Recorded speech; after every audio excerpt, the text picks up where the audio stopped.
Good morning, and welcome to another Seize the Day. Today is Monday, August the 1st, and I am glad that we get to spend this morning together. Trust you guys are waking up to a really good day, feeling refreshed, ready to start, and looks like a promising new week. Um, some of you guys are on vacations. You should let us know where you are. So I'm always intrigued to see where people are traveling. Um, Not too long ago, you guys know we were in Washington D.C. Well, in a couple of weeks, my son Luke is having a wedding ceremony, and that's going to be here in Portsmouth, New Hampshire. So, family and everyone is coming to us this time. So it's been a pretty busy summer for the Borea household. Two weddings in a day, in a two weddings in the summer. So it's a lot to plan for and get ready for. A lot of excitement. Yesterday was an awesome day at Bethany Church. We had our the first of what we were calling these family reunions, and just put the word out to everyone to come, especially in the post-COVID world. You know, people still. It's amazing how many people are still trying to overcome this fear of gathering in larger crowds, but we had an amazing turnout yesterday, both on our in our Greenland campus, in Raymond, in Kittery, people coming back, becoming reacquainted. You know, there's just something about sitting amongst all these believers and hearing people sing.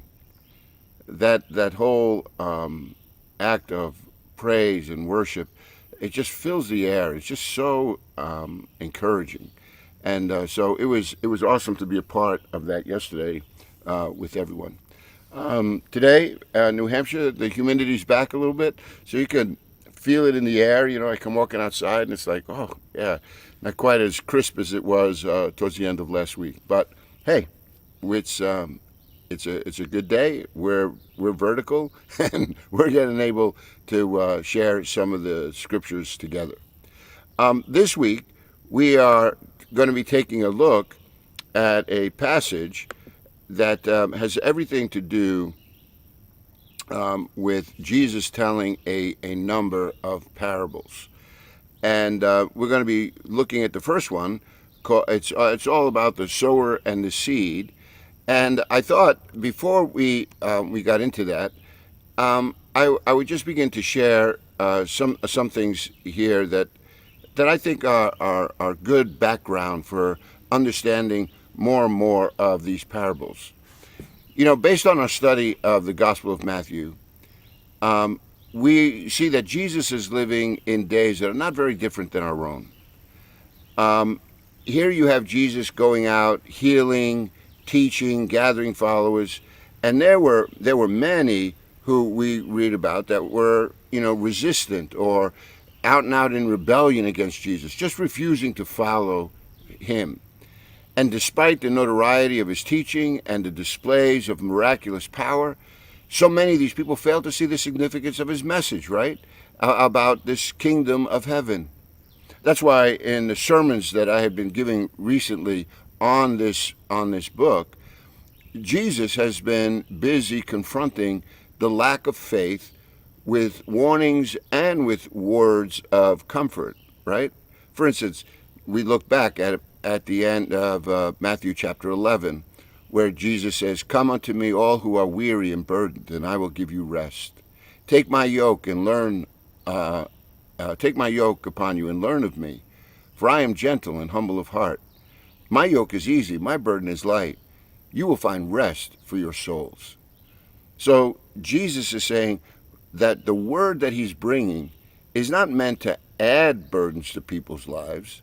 It's to remove burdens from people's lives. It's not to make us grow more weary. It's to alleviate that weariness. And sometimes I think of, well, not think, well, I look around and I see what people have made of this faith in Jesus. And I can understand why people would reject that. It has become something that's so onerous that it's just adding to the anxiety in one's life rather than taking it away. Now, I'm not saying that Jesus isn't calling us to a life of close discipleship. Um, but sometimes it's the difference between looking at people growing children growing in homes that are supportive, right? That are loving environments, and then watching children grow up in households where there's so much turmoil and stress, and it has a debilitating effect, doesn't it?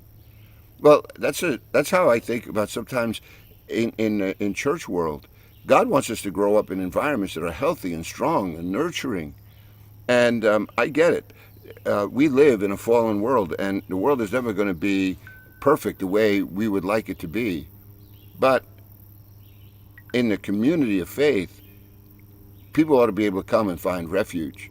You ought to find people who are willing to sit down and really listen.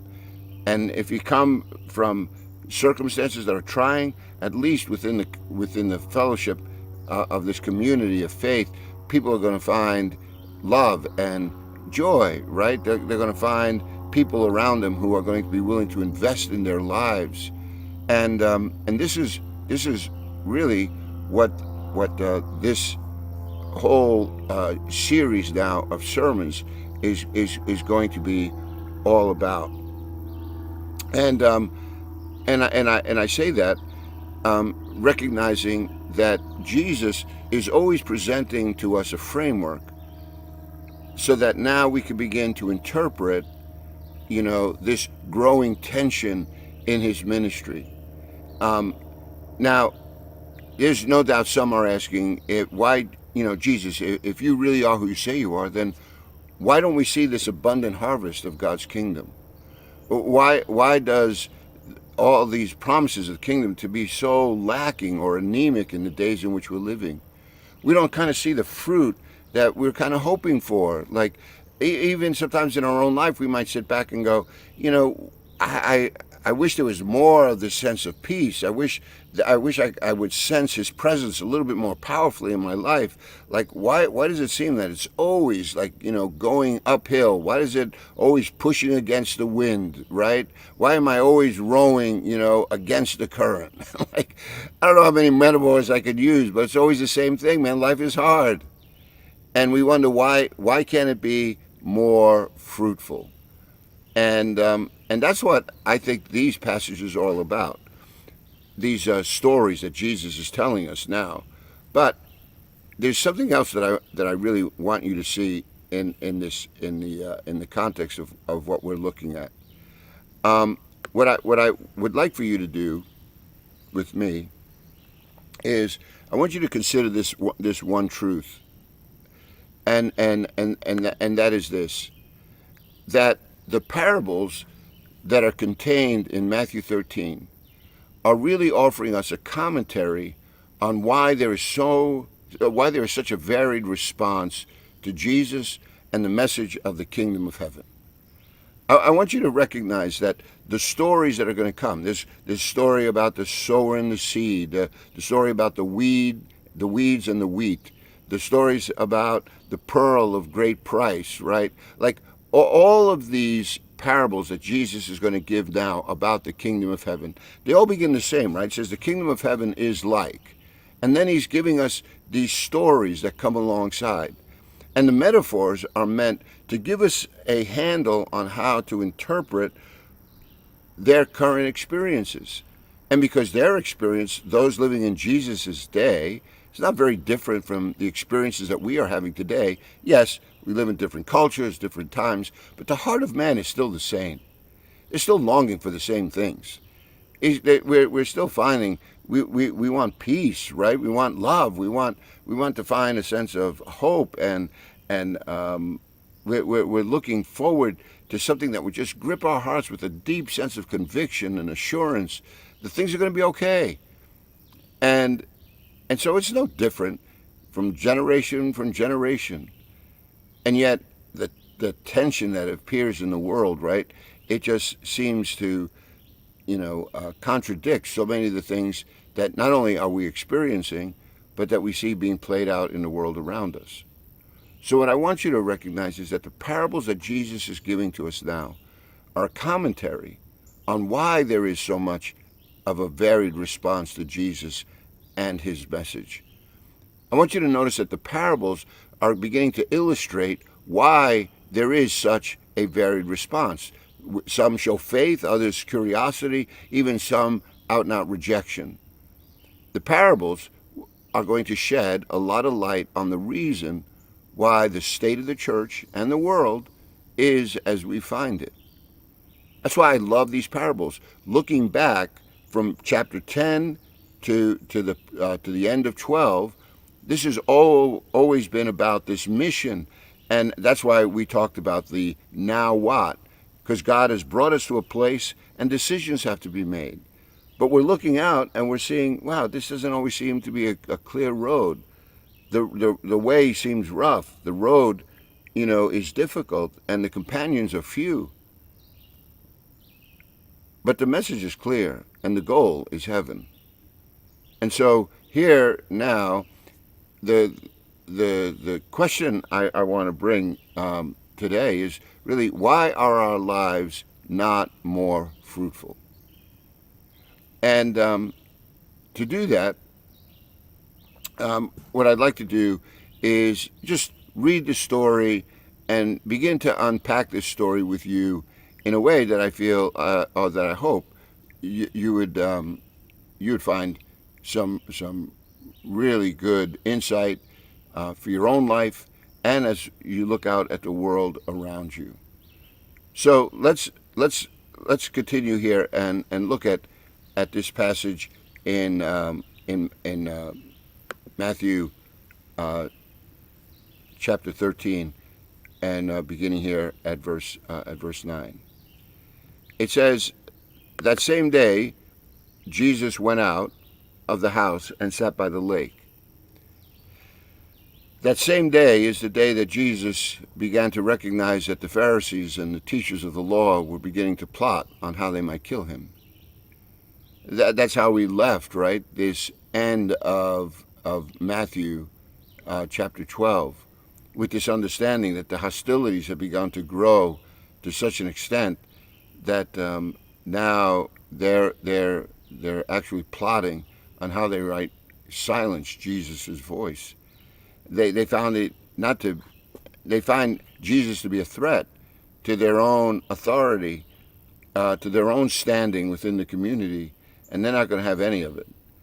And they'd rather silence Jesus than really ponder a little bit more about what he's saying and what he's teaching. So on that day, Jesus goes out by the lake. Now, instead of just running away and being silenced, it's like people telling him to stop, and he's not going to stop. In fact, you would think, okay, here you're beginning to have this establishment, come against you, but Jesus understood why he was here. He has come to preach this message of the kingdom of heaven and have people repent, embrace it as their own. It would bring life. It would offer them a hope that would never disappoint. So notice here, it says, such large crowds gathered around him that he got into a boat and he sat in it, while all the people stood on the shore. And then he told them many things in parables, saying, a farmer went out to sow his seed. And as he was scattering the seed, some fell along the path, and the birds of the air came and ate it up. Some fell on rocky places, where it did not have much soil. It sprang up quickly, because the soil was shallow. But when the sun came up, the plants were scorched, and they withered because they had no root. Other seed fell among thorns, which grew up and choked the plants. And still other seed fell on good soil, where it produced a crop, 160, 30 times what was sown. And then Jesus says, he who has ears to hear, let him hear. I find that to be a very interesting text, because here at the end of this story, Jesus, again, do you catch this? He's asking for a response. I'm just reiterating what this whole emphasis now is in this series that we're looking at. It's always been this response. What kind of response are we going to give to Jesus? We saw that in the way the 12 were called. Are they really going to go out now and fulfill this mission that Jesus is calling them to? We saw that with John the Baptist. When John the Baptist now is locked in prison and he's wondering if Jesus really is the one, and Jesus has to go back and reassure him again so that he would not fall away. Over and over again, Jesus is offering people these opportunities to make these decisions to follow after him. But instead, we are getting such a mixed response, right? So now Jesus is going to tell us why that response is the way it is. And he just gives us now this whole parable about this seed and this sower.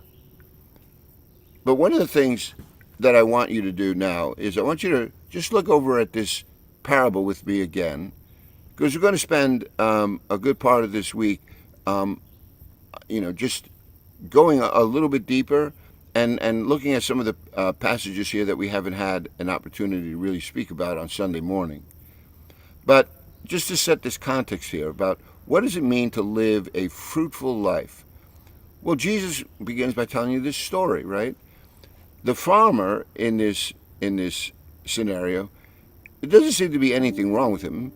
In fact, if anything, the sower here, he sows a whole lot of seed in all different kind of places, right?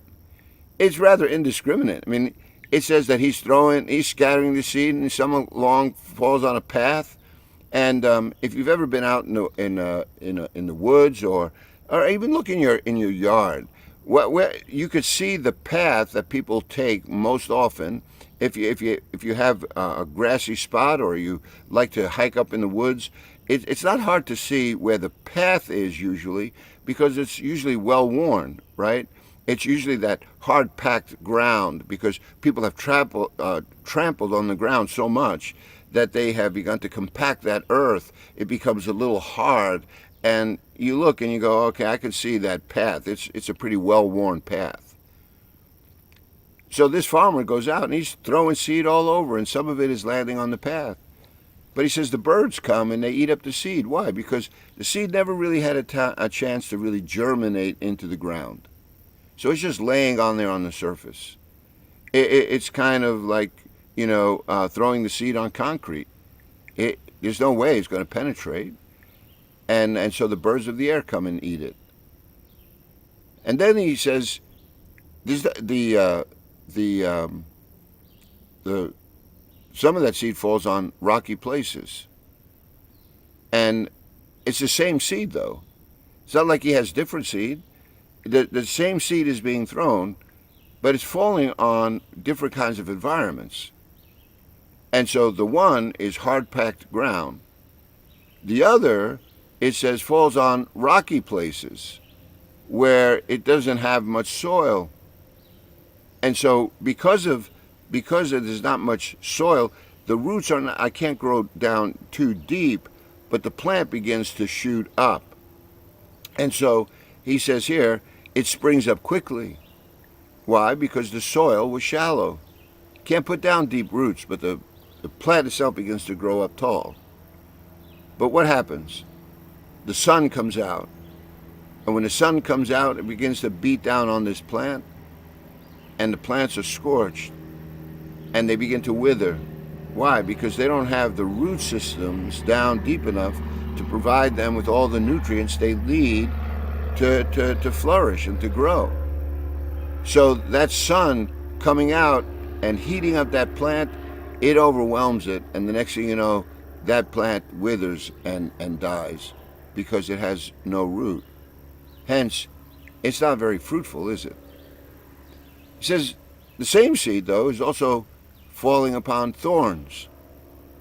And the thorns, they seem to be a little bit more robust. And as these thorn bushes grow, they're kind of crowding out these other plants. They're kind of choking the life out of them. My wife and I bought what we thought were these dwarf hydrangeas. And they must have been mislabeled, because after we planted them, the things grew to the size of a small tree. And we're always out there trying to cut these things down and manage them, because they just take over, and everything that is around it, it, it, it just withers in its shadow. Well, Jesus says that some of this seed is falling amongst thorns, and what happens? The thorns choke the plants, and as a result of choking out the plants, they become unfruitful. He says, but still other seed falls on good soil, and there it finds an environment that is conducive to its growth. It begins to flourish, and it produces a crop. And what is that crop? That crop's 100, 60, 30 times what was sown. So the harvest is going to be plentiful. It may be only 1 out of 4 that is producing anything, but that one environment is producing 160, 30 times. One commentator I read said that a good harvest would be somewhere between 7 to 10%. So look at this. That's 3 times what would be like a record harvest for that day, and sometimes 10 times.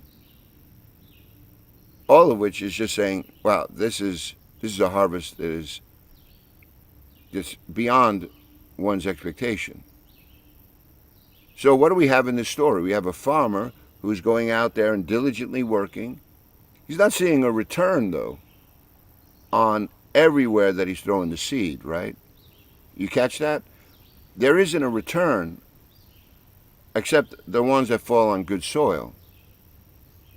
Is there anything wrong with the sower? Evidently not. He's still casting that seed. Is there anything wrong with the seed? There's nothing in the text that's telling you that the seed is deficient.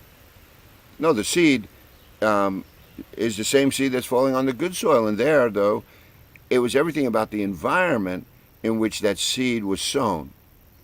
So the environment in which the seed was sown has everything to do with the harvest that it's going to produce. You catch that? Everywhere that the seed is sown, the environment is going to dictate what kind of seed is sown. So we have hard-packed ground, we have rocky soil, we have thorns that are growing up next to the plants that are just choking the life out of them, and then you have good soil. The only one that's producing a crop is the good soil.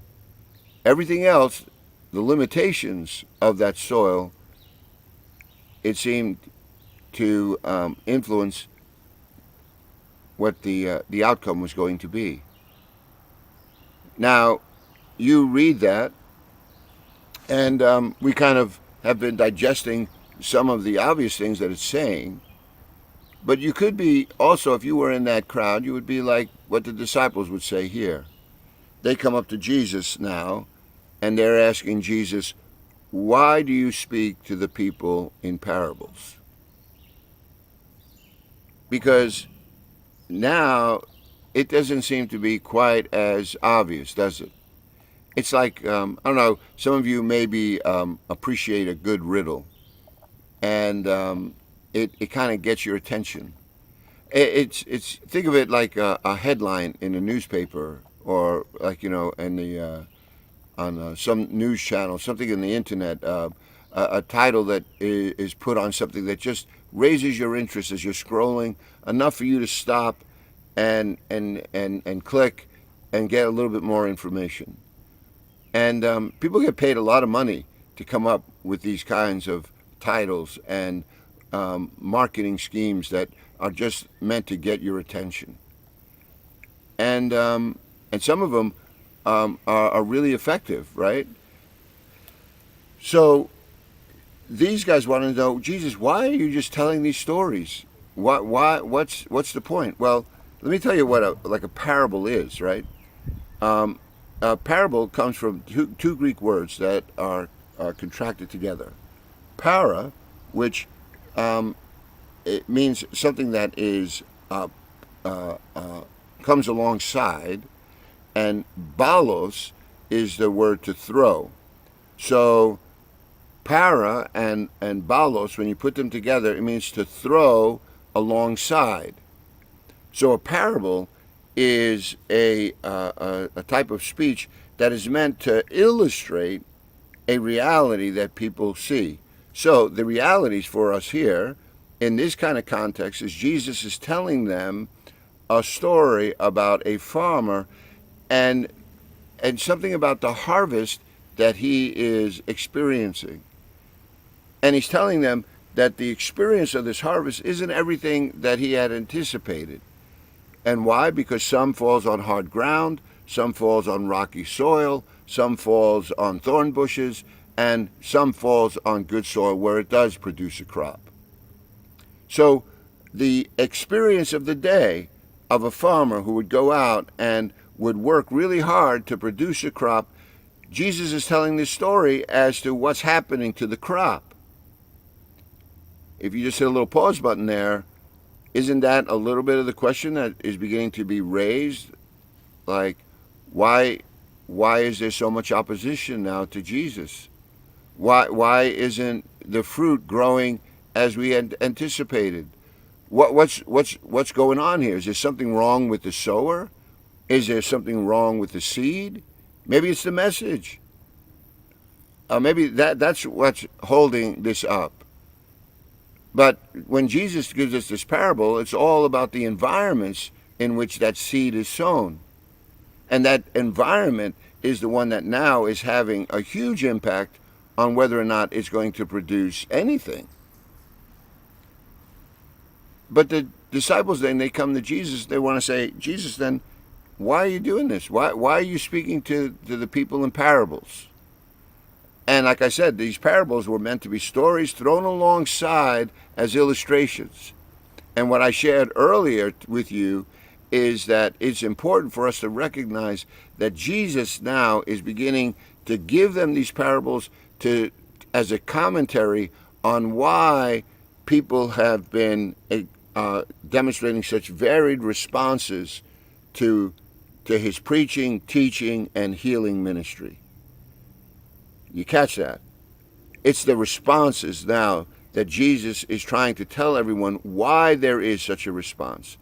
And in this one little story that Jesus is saying, of which he's going to give us a better explanation in a little bit, but right now, this little story, it's a farmer casting seed, wondering why he's not receiving the kind of harvest. And then we're told why. Some falls on hard-packed ground, some falls on shallow soil, some falls on the thorns that are choking it out. But the disciples want to know, why are you talking to people in these stories? Why don't you just speak a little more plainly? Well, tomorrow, we'll take a look at Jesus' response as to why he is using these parables. So I'd like for you to maybe just continue to read from verses 10 through 17 and listen to how Jesus responds. It'll be an interesting thing about teaching in parables. So tomorrow we'll come along and then we'll continue with this story about the sower and the seed as Jesus gives even more insight as we continue on. But I want you to leave today with this sense that Jesus is really addressing this kind of conundrum that we often find in this world. So why isn't there just more fruit? Why is it that we're just seeing the church sometimes, the community of faith, so anemic? It's not like it's really growing and powerful. I mean, there are signs of that all around us.